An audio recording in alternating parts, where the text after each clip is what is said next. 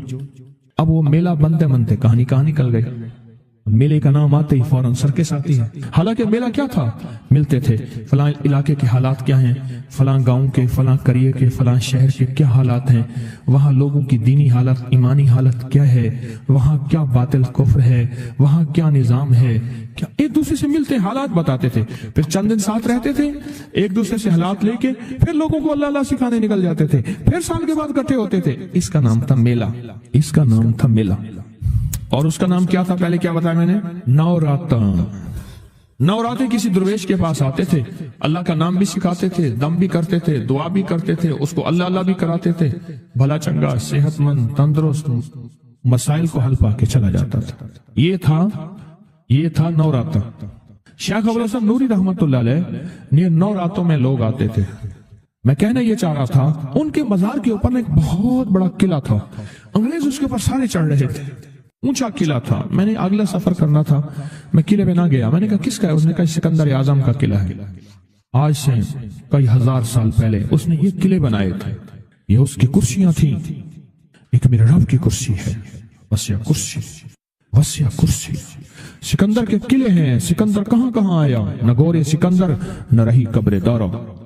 نہ گورے سکندر نہ رہی قبر دارا. مٹے نامیوں کے نشان کیسے کیسے، زمین کھا گئی آسمان کیسے کیسے. نہ گل ہیں نہ گنچے نہ بوٹے نہ پتے، ہوئے باغ نظرے خزاں کیسے کیسے. ہر ایک دل پہ ہے داغ ناکامیوں کے، نشان دے گیا بے نشان کیسے کیسے. اس کی کرسی ہے. کہتے ہیں میں نے آیت الکرسی پڑھی ہے. آیت الکرسی پڑھی تھی، میں دیکھو میری کیا مدد ہوئی. آیت الکرسی پڑھی تھی، دیکھو میری کیا حفاظت ہوئی. بس آیت الکرسی پڑھنی تھی، وہ چیز یوں چلی گئی. آپ اپنا واقعہ سناتے. وہ آیت الکرسی بنیادی طور پہ میرے رب کی ساری منت اور خوشامد ہے. وَهُوَ الْعَلِيُّ الْعَظِيمُ. مولا تیرا علو العظم، عظمتیں اور تیری کبریائیاں میں بیان نہیں کر سکتا. یہاں بندہ آ کے نا ایسے حاجز آ کے ہاتھ باندھ جاتا ہے کہ بس میری بس ہو گئی، میں تیری عظمتوں کو بیان نہیں کر سکتا. جب ہم بے بس ہو جائیں پھر ایسی طاقتور چیز کو پکاریں جس کے پاس اقتدار بھی ہو، اختیار بھی ہو، طاقتیں قوتیں بھی ہوں اور زوال نہ ہو، سرمدی جاویدانی ہو. ایسی طاقت جس کو زوال نہ ہو. اس کو خواجہ حسن نظامی تھے، حضرت نظام الدین اولیاء رحمت اللہ علیہ کے مزار کے گدی نشین تھے. آج سے تقریباً 70 سال پہلے مزار کے گدی نشین تھے. قلم کار بھی تھے، شاعر بھی تھے، ایک اچھے انسان، بھلے آدمی تھے. وہ اپنا واقعہ سناتے ہیں. وہ کہتے ہیں کہ میں سو رہا تھا. میں نے محسوس کیا کہ میرے جسم سے گوشت ختم ہو گیا. کئی سالوں کا مردہ ہوں اور میری ہڈیاں ہیں، صرف ہڈیاں ہیں. اور ان ہڈیوں کے ارد گرد کوئی بندہ ہے آ گیا. ارد گرد بندے آ گئے، بہت سارے افراد آ گئے اور مجھے کوڑے سے مار رہے ہیں. میں چیخ رہا ہوں اور میری آواز کوئی نہیں سن رہا. انہوں نے چند بار کوڑے مارے ہی تھے. تھوڑی دیر ہوئی، گونج پیدا ہوئی اور اس گونج کے اندر ایک لہریں تھیں جو آ کے ان کو لگی اور ان کے ہاتھ سے کوڑے گر گئے. پھر لگی وہ خود گر گئے. پھر لگی وہ مٹی ہو گئے. پھر لگی وہ گونج آ رہی ہے، قریب آ رہی ہے، قریب آ رہی ہے، قریب آ رہی ہے اور ان کی مٹی اڑ گئی. اور وہ پھر لگی، وہ صفا ہستی سے مٹ گئے. وہ گونج آ کے مجھے لگی، راحت کا ذریعہ بن گئی.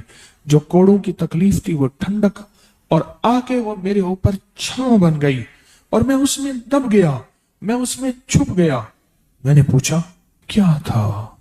کہا تیرے حاسد تھے، تیرے دشمن تھے، جادوگر تھے، ظالم تھے، تکلیف دینے والے، تجھے مٹا دینے والے، تیرے ساتھ انتقام لینے والے، تیری خوشیوں کو ختم کرنے والے، تجھے غم کے زہر کا پیالہ پلانے والے، تیری راحت کو چھیننے والے، تیری زندگی کو تلخ بنانے والے، تیری خوشیوں پہ خوش نہ ہونے والے، یہ سارے کے سارے وہ ظالم تھے.